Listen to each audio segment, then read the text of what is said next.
News আপডেটে আপনাদের স্বাগত। আপনাদের সঙ্গে আমি শান্তিকা। বনগাঁ সবাইপুর থেকে উদ্ধার আনুমানিক 10 লক্ষ টাকার স্টার কচ্ছপ। অবৈধভাবে বাড়িতে কচ্ছপ রাখার অভিযোগে ধৃত সেলিম মণ্ডল নামে এক ব্যক্তি। রবিবার রাতে গোপন সূত্রে খবর পেয়ে বনগাঁর সবাইপুর থেকে আনুমানিক 10 লক্ষ টাকার স্টার কচ্ছপ উদ্ধার করল বনগাঁ থানার পুলিশ। অবৈধভাবে কচ্ছপ ওই বাড়িতে রাখার অভিযোগে সেলিম মণ্ডল নামে এক ব্যক্তিকেও গ্রেফতার করেছে পুলিশ। 9টি বস্তা থেকে 380টি কচ্ছপ উদ্ধার হয়। বাংলাদেশি পাচারের উদ্দেশ্যে ওই কচ্ছপগুলি বাড়িতে রাখে সেলিম মণ্ডল বলে অনুমান পুলিশের। পূর্বী নিউজের জন্য অনিন্দ পাত্রের রিপোর্ট। অশোকনগরের কুমলিয়ায় পথ দুর্ঘটনায় প্রাণ হারালেন আব্দুল বারিক মণ্ডল নামে বছর 48-এর এক ব্যক্তি। একটি বেপরোয়া মারুতি ভ্যান 3 জন পথচারীকে ধাক্কা মারলে ঘটনাস্থলেই প্রাণ হারান আব্দুল বারিক মণ্ডল।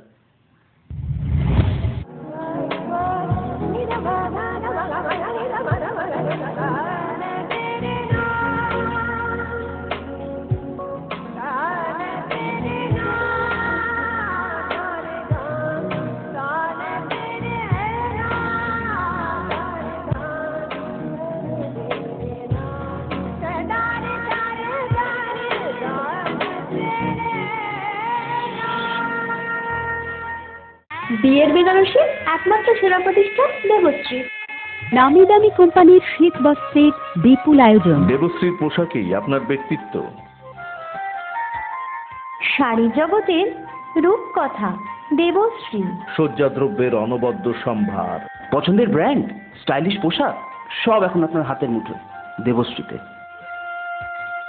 আকর্ষণীয় শাড়ির কাউন্টার। আমার পছন্দ দেবশ্রী। হাবড়ায় সবচেয়ে বড় দোকান দেবশ্রী। 3000 স্কোয়ার ফুট জুড়ে হাবড়ায় সব থেকে বড় পারিবারিক বস্ত্র বিপণী দেবশ্রী, যশোর রোড, হাবড়া। স্টিলের 500 DEQCR মানেই অটুট ভরসা, অসাধারণ গুণমানের প্রতিশ্রুতি। জেনে রাখুন, EQ মানে ভূমিকম্প রোধী, আর CR এর মানে ক্ষয় রোধকারী। শ্যাম স্টিল 500 DEQCR। উত্তর 24 পরগনাতে আপনার নিকটবর্তী ডিলারের জন্য যোগাযোগ করুন 9733907374 অথবা 9433052331।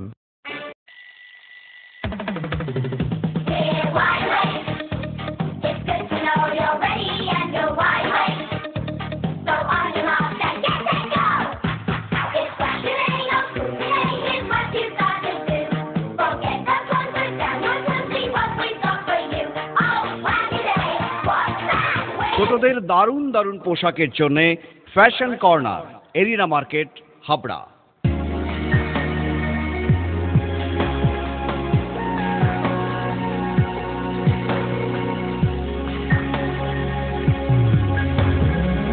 নারীমণির শাড়ি মানে পাঞ্চালী। সোহনলাল তাপারিয়ার শাড়ির শোরুম পাঞ্চালী, যশোর রোড, হাবড়া। বনগাঁর 18 নম্বর ওয়ার্ডে এবছর পৌর নির্বাচনে প্রার্থী হলেন একই পরিবারের দুই ভাই। রাজনৈতিক মতাদর্শ আলাদা হলেও একান্নবর্তী পরিবারের সকলে একসঙ্গেই থাকেন বলে জানান দুই প্রার্থী। বনগাঁ পৌরসভার 18 নম্বর ওয়ার্ডে এবছর পৌর নির্বাচনে বামফ্রন্ট প্রার্থী হয়েছেন অমিত দত্ত এবং জাতীয় কংগ্রেস প্রার্থী অসীম দত্ত। বনগাঁ পূর্বপাড়ার বাসিন্দা এই দুই ভাই নিজেদের ভিন্ন ভিন্ন রাজনৈতিক মতাদর্শ নিয়ে প্রার্থী হয়েছেন দুই দল থেকে। অসীম দত্ত কলেজ জীবন থেকেই জাতীয় কংগ্রেসের সাথে যুক্ত, অন্যদিকে বামফ্রন্টের আদর্শ অনুসরণ করে ছাত্র জীবন থেকেই রাজনীতি করে আসছেন বাম প্রার্থী অমিত দত্ত। রাজনৈতিক ময়দানে একে অপরের প্রতিদ্বন্দ্বী হলেও বাড়িতে রাজনীতি নিয়ে কোনো আলোচনাই হয় না বলে জানান অসীম দত্ত। নির্বাচনে দুই ভাই একই ওয়ার্ডে দুই দলের হয়ে নির্বাচনী লড়াই, কি বলবেন, কেমন লাগছে? ওর রাজনৈতিক মতাদর্শ নিয়ে লড়ছে, আমি আমার রাজনৈতিক মতাদর্শ নিয়ে লড়ছি। রাজনৈতিক মতভেদ আছে বাইরে, কিন্তু বাড়িতে কোনো মতভেদ নেই। বাড়িতে কি রাজনীতি নিয়ে কোনো আলোচনা হয়? বাড়িতে আমরা রাজনীতি নিয়ে কোনো আলোচনাই করি না। রাজনৈতিক বিষয়ে বাড়িতে কোনোদিনই মতানৈক্য হয়নি বলে জানান বাম প্রার্থী। আমিও অনেক ছোটবেলা থেকেই বাম রাজনীতির সাথে যুক্ত, আমার দাদাও কংগ্রেসের রাজনীতির সাথে যুক্ত। এই নিয়ে আমাদের বাড়িতে কখনো কোনো বিরোধও হয়নি, আমরা কখনো কারোর ব্যাপারে মাথা ঘামাইও না এবং বাড়ির মধ্যে আমরা রাজনীতি নিয়ে আলোচনা করি না, কোনোদিন কোনো অশান্তি আমাদের বাড়িতে হয়নি। কারণ নেবে কুৎসা রটিয়ে নয়, নিজেদের দলীয় বার্তা নিয়ে মানুষের দ্বারস্থ হচ্ছেন এই দুই প্রার্থী। প্রচারে গিয়ে ভাইয়ের বিরুদ্ধে নাম করে কোনো কথা বলিনি। আমি একটা কথাই বলেছি যে 18 নম্বর ওয়ার্ডটা হাতচিনের ঐতিহ্যশালী ওয়ার্ড, বামেদের ভোট এখানে যেহেতু কম আছে, আপনারা আমাকে আশীর্বাদ করবেন আমি যাতে নির্বাচনে জয়ী হতে পারি। আপনার ভাই কোন দল থেকে দাঁড়িয়ে? সিপিআইএম থেকে। আর আপনি? আমি জাতীয় কংগ্রেস থেকে। তবু আমাদের অঞ্চলে আমরা ঘোরাফেরা করে আমাদের যেটুকু মানুষের বলার আমরা আমাদের কথা বলছি। আমাদের কেউ কেউ হয়তো প্রশ্ন করছে, এবার দুই একজন, খুব সেটা কম, যে এক বাড়িতে এরকম দুজন প্রার্থী হলে সেটা আমরা বলছি যে রাজনীতি দীর্ঘদিনই আমরা করি, আমরা ভোট পারপাস রাজনীতি করি না, সারা বছরই আমরা পার্টি। প্রচারে গিয়ে দাদার বিরুদ্ধে কিছু বলছেন? না, এখনো সেই প্রসঙ্গ আসেনি এখানে। মূলত আছে কাউন্সিলরের বিরুদ্ধে কথাবার্তা সবাই তুলছে, অন্য কোনো দলের ব্যাপারে কোনো কথাবার্তা পৌরসভার মধ্যে অন্য কোনো কথা আসছে না খুব একটা। দুটি ভিন্ন দল থেকে প্রার্থী হয়েছেন দুই ছেলে। একজন জিতলে হারতে হবে অন্যজনকে, তাই কাউকে ভোট দিতে না চাইলেও ছেলেদের অনুমতি মিললে ভোট দিতে যাবেন বলে জানান এই দুই প্রার্থীর মা। দুই ছেলে তো এবার পৌরসভা নির্বাচনে ভোটে দাঁড়িয়েছে এই ওয়ার্ডে, আপনার কি মনে হচ্ছে?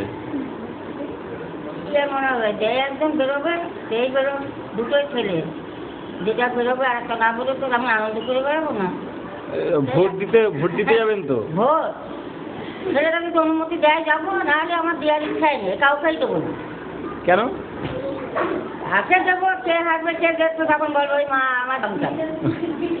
আঙুল তো দুটো কাছে একই রক্ত বেরোবে নাকি? মানে যেই হারুক সেটাই কষ্টে। হ্যাঁ, সেটা কষ্টে। এখন যদি ছেলেরা বলে হ্যাঁ তুমি যাও তো যাবো। পূর্বী নিউজের জন্য কার্তিক সাহা রিপোর্ট।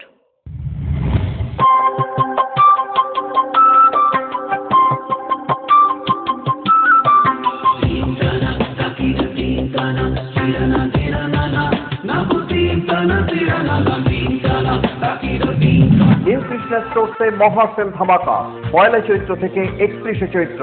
শাড়ি, চুড়িদার পিস এবং শুটিং শার্টিং এর কেনাকাটায় 10% থেকে 40% পর্যন্ত ছাড়। বিশেষ আকর্ষণ, চুড়িদার পিস একটা কিনলে একটা free. New Krishna store, Jessore road, দ্বিতল, হাবড়া।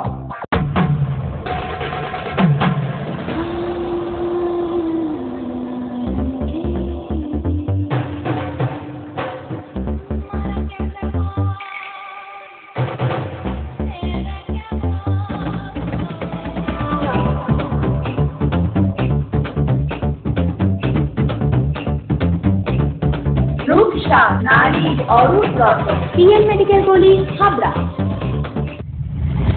গত বছরের ন্যায় এবছরেও শাশ্বত ব্রাহ্মণ সমাজের উদ্যোগে বিরা বান্ধবপল্লীতে অনুষ্ঠিত হলো গণ উপনয়ন। অর্থাভাবে দরিদ্র ব্রাহ্মণ যারা আলাদাভাবে উপনয়ন দিতে পারেন না, অথবা সচ্ছল ব্রাহ্মণরা নিজেদের মানসিক শান্তির জন্য যোগ দেন এই গণ উপনয়নে। মূল উদ্দেশ্য হচ্ছে যাতে করে 16 বছর পর্যন্ত তার আগে একটা সংস্কারমূলক কাজই হচ্ছে, সেটারই একটা অংশ হচ্ছে দশবিধ সংস্কারের একটা সংস্কার উপনয়ন। বলছি একসঙ্গে যে মনোপরিচয়টা দিচ্ছে কি কারণে? এটা তো সাধারণত দেখা যায় না, কি কারণে? তো আগেই বললাম যে অর্থ সংকটের জন্য অনেক গরিব ব্রাহ্মণরা তারা অর্থের অভাবে করতে পারে না। আবার কোনো ব্রাহ্মণরা আছে তাদের অর্থনৈতিক ভালো, কিন্তু তারা এক জায়গায় করলে, এই অনুষ্ঠানটা করলে তারা মনের শান্তি পায় বলে তাই গণ উপনয়ন। এবছরও দ্বিতীয় বর্ষ গণ উপনয়নের ব্যবস্থা করে শাশ্বত ব্রাহ্মণ সমাজ। গণ উপনয়ন, একে তো আমরা ব্রাহ্মণ বংশানুক্রমে, তো আমাদের উদ্দেশ্য হচ্ছে গণ উপনয়ন। গণ উপনয়ন আমরা কেন করলাম না, উপনয়ন বলছি জন্মে জায়ন্ত শুদ্রা সংস্কারা দ্বিজ উচ্চতে বেদ অভ্যাসনে সবিপ্রা ব্রহ্ম জানাতে সব ব্রাহ্মণা। মানুষ যখন মাতৃগর্ভ থেকে জন্ম নেয় সেই শূদ্র থাকে, সুতরাং বইতে নেওয়ার সঙ্গে তার 2 জন্ম হয়। এই যে আমাদের শাস্ত্রীয় বিধি অনুযায়ী যে আমরা উপনয়নটা করি তার 2 জন্ম হয়, সে দ্বিজ বলি পরিগণিত হয়, লোকে বলে ব্রাহ্মণের ছেলে বলে মানে। তো আমাদের এই গণ উপনয়নের উদ্দেশ্য হচ্ছে অনেকেই এখন শাস্ত্রীয় বিধি অনুযায়ী এইটা করে না। তো আমাদের এই গণ উপনয়ন হলে সবাই এতে যাতে আগ্রহী হবে, এবং এই উপনয়নটা যে খালি যে গরিব, বিশেষ করে আমরা গরিব ব্রাহ্মণ, আমাদের এই শাস্ত্রীয় নিয়ম অনুযায়ী কিছু করতে গেলেও মোটামুটি 10,000-এর নিচে আমরা পারি না। এবং অনেকেই আছে আমরা দিন আনি দিন খাই। শাস্ত্রে একটা কথা আছে না, ভোজনে নৃত্যন্তি বিপ্রা ময়ূরাশ্রমে ঘাটম্বরে, যেরকম আমরা ব্রাহ্মণ আমাদের এই পুজো আচ্ছা করে সংসার চলে, আমরা অত খরচা করে টাকা আমরা সেইভাবে করতে পারি না। তাই জন্য আমরা এই যে আমাদের এই যে সংগঠন, এই সংগঠন এর জন্য একটা উদ্যোগ নিয়েছে। এই সংগঠনের উদ্যোগে আমরা ছেলেটাকে সঠিক সময় পৈতেটা দিতে পারছি। পৈতে বলে যেটা মানে উপনয়ন বলে আর কি। এই উপনয়ন হলে আমাদের ছেলেটা ব্রাহ্মণ গণিত হবে। ধরুন পূরবী নিউজের জন্য উৎপল রায়ের রিপোর্ট, বিরা। বনগাঁ পৌরসভার 13 নম্বর ওয়ার্ডে দীর্ঘদিন যাবৎ হাইড্রেনের স্ল্যাব না থাকায় চরম দুর্ভোগে স্থানীয় বাসিন্দারা। বনগাঁ পৌরসভার 13 নম্বর ওয়ার্ডে হাইড্রেনের উপরে নেই স্ল্যাবের ব্যবস্থা, ফলে চরম অসুবিধার দিন কাটাচ্ছেন স্থানীয় মানুষজন। সূত্রের খবর, এই স্ল্যাব না থাকার ফলে আহত হয়েছেন বহু মানুষ, সমস্যায় পড়তে হয় স্কুল পড়ুয়াদেরও। দুদিন ধরে হয়ে আছে, এখানে কোনো স্ল্যাবের মানে আজ অব্দি কোনো স্ল্যাব হয়নি। হাই স্কুল মোড় থেকে আমলাপাড়া মোড় অব্দি মানে যে যেমন পেরেছে তার মতো করে স্ল্যাব দিয়ে রেখেছে। তা প্রায় সময় এত বড় হাইড্রেন এখানে মানে বহু বাচ্চা কাচ্চা স্কুলে যায়, তারপর সন্ধ্যেবেলায় পড়তে যায়, ছেলেমেয়েরা ড্রেনের মধ্যে হোঁচট খেয়ে পড়ে যায়, কারোর মোবাইল পড়ে যায়, মানুষ ক্ষতিগ্রস্ত হয়। ড্রেন তৈরি হলেও নেই স্ল্যাব, ফলে মানুষের পাশাপাশি সমস্যায় পড়তে হয় পশুদেরও। সম্প্রতি এই রাস্তা ধরে যাবার পথে হাইড্রেনের পড়ে যায় একটি গবাদি পশু। স্ল্যাবের সমস্যার পাশাপাশি রয়েছে আলো এবং ট্যাপের সমস্যাও, জানালেন আরেকজন বাসিন্দা। ড্রেনটা অনেক বড় হাইড্রেন আছে, কিন্তু ড্রেনের উপর বেশিরভাগ জায়গাটায় স্ল্যাব নেই, ফাঁকা আছে। যে কোনো সময় মানুষজন বাচ্চা কাচ্চা চলাফেরা করে। তারপরে রাস্তা যখন জাম হয়ে যায় সাইড দিয়ে পড়ে যাওয়ার ভয় থেকে। মাঝে কিছুদিন আগে একটা গরু পড়ে গেছিল, ফায়ার ব্রিগেড এসে গরুটাকে তুলে বাঁচাতে পারিনি, মারাও গেছিল সাথে সাথে। বলছি ট্যাপের জলের সমস্যা, ট্যাপে তোমার বেশিরভাগ দিনই জল থাকে। হয়তো এবেলা জল আসলে 1 ঘন্টা থাকলো, ওবেলা থাকলো না, স্লোভাবে পড়ে, মানে জল পড়েই না ধরতে গেলে। আর যদি বা জল পড়ে সেটা ড্রেনে জলটা যায় না, রাস্তা ছাপিয়ে রাস্তা। ট্যাপের আর কি সমস্যা হচ্ছে? ট্যাপটা থাকলে ভালো হয় যে সবাই একটু জল টল নিতে পারে। আপনার স্বপ্নের বাড়ি বানাবেন ভাবছেন? বাড়ির প্ল্যান ডিজাইনিং এর খরচের এস্টিমেট চান? চলে এসেছে আপনার এলাকায় আস্থা কনস্ট্রাকশন। ন্যায্য মূল্যে ইমারতি সামগ্রীর জন্য আজই আসুন আস্থা কনস্ট্রাকশনে। আমরা নিজস্ব লরিতে সরাসরি খাদান থেকে বালি পাথর লোড করে সরবরাহ করে থাকি। এছাড়াও একই ছাদের নিচে পাবেন SRMB, লাফার্জ, আল্ট্রাটেক সিমেন্ট। সঙ্গে রয়েছে ঢালাইয়ের সময় ইঞ্জিনিয়ারের সুপরামর্শ বিনামূল্যে। আস্থা কনস্ট্রাকশন, বাণীপুর জলের ট্যাঙ্কের মোড়।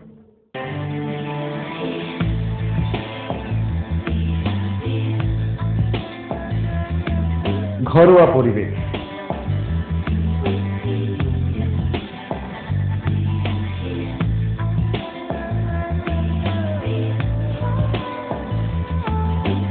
আন্তরিক পরিষেবা, সুস্বাদু খাবার,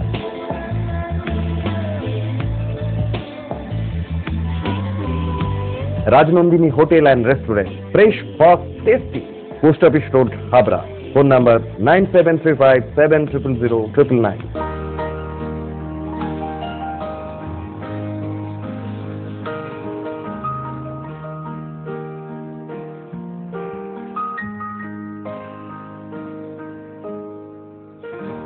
প্রতিটি শুভ মুহূর্তের সাথী new Paritosh jewellers, Jessore road, Habra.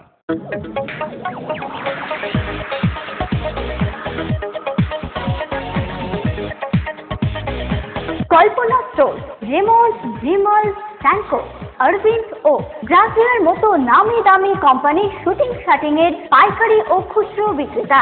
Kalpana store অভিজ্ঞ টেলার দ্বারা প্যান্ট, শার্ট ও স্যুট এবং মহিলাদের সালোয়ার, কুর্তি ও চুড়িদার আধুনিকতার সাথে তৈরি করা হয়। কল্পনা স্টোর, যশোর রোড, হাবড়া। উন্নত মানের জিন্দাল ও টাটা কোম্পানির ঢেউ টিন, কালারিং টিন, এভারেস্ট কোম্পানির অ্যাডভেস্টার, এছাড়াও রয়েছে মটকা। সমস্ত কিছুই পাচ্ছেন বাজার দর থেকে অতি সুলভ মূল্যে। পূজা ট্রেডিং, আমাদের দামি আমাদের গর্ব।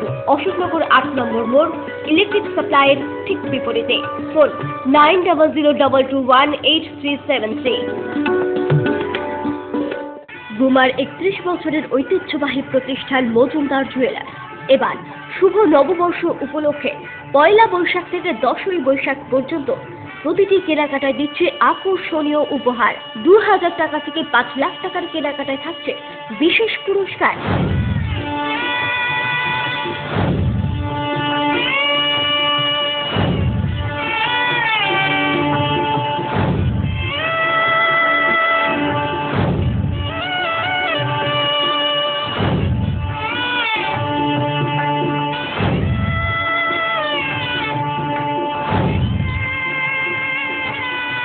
আপনাদের সকলের সাদর আমন্ত্রণ রইল। মজুমদার জুয়েলার্স, দুবা স্টেশন রোড ও হাবড়া 1 নম্বর রেলগেট। ব্যারাকপুরের সুকান্ত সদনে হয়ে গেল এক সংস্থার নাচের সেমিফাইনাল, গ্র্যান্ড ফিনাল এবং বার্ষিক অনুষ্ঠান।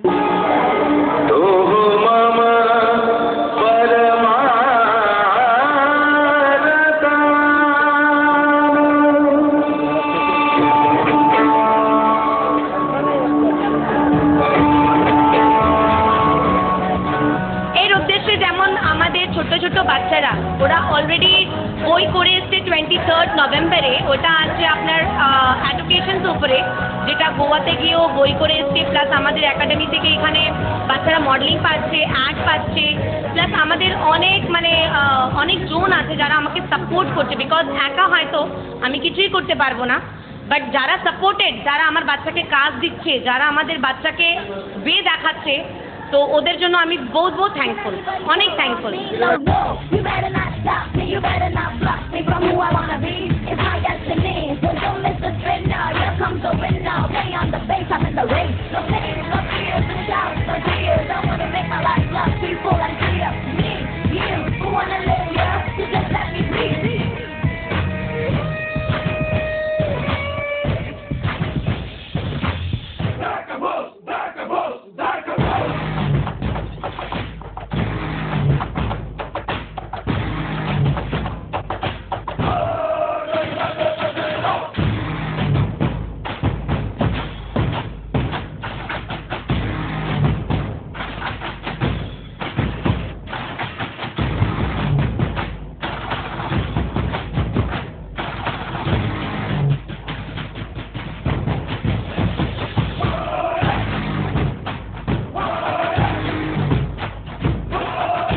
ऑल ओवर इंडिया में अगर देखा जाए तो सारा सब जगह जितने भी स्टेट है उन लोगों से सबसे बेहतर टैलेंटेड लोग यहीं से आते हैं, कोलकाता से। तो यहाँ पे सारे लोग टैलेंटेड हैं, बस ज़रूरत है उन लोगों को थोड़ा प्लेटफॉर्म देने का। तो बस हम लोग ट्राई करते हैं कि हम लोग आकर उनको ट्रेनिंग दें, उनको ट्रेन करें और बस वो अपना मुकाम खुद ही बना लेंगे।